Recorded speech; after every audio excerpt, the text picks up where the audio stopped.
Welcome to my channel. నేను ఈరోజు పెసరపప్పు చారు కాసుకుంటున్నాను. ముందు ఒక గిన్నెలోని పెసరపప్పు వేసుకొని నీళ్లు పోసుకోవాలి.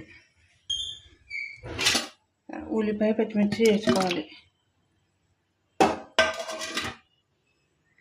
ఉల్లిపాయ పచ్చిమిర్చి వేసుకొని 3 పూతలు వచ్చే వరకు పెట్టుకోవాలి.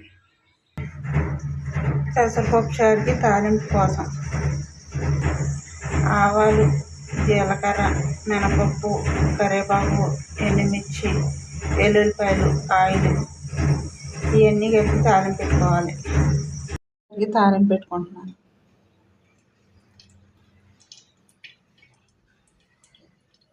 కొద్దిగా ఆయిల్ వేసుకోవాలి.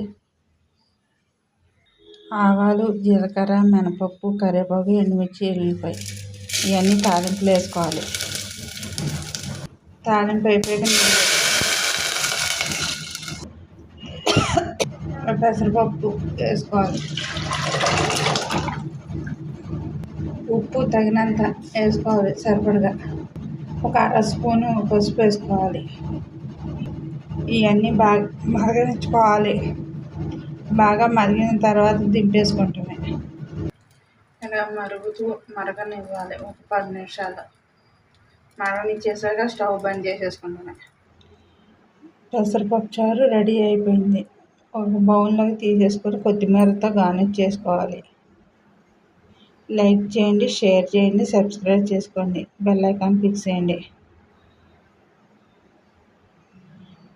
పప్పుచారు మరిగిపోయింది, దింపేస్తున్నాను.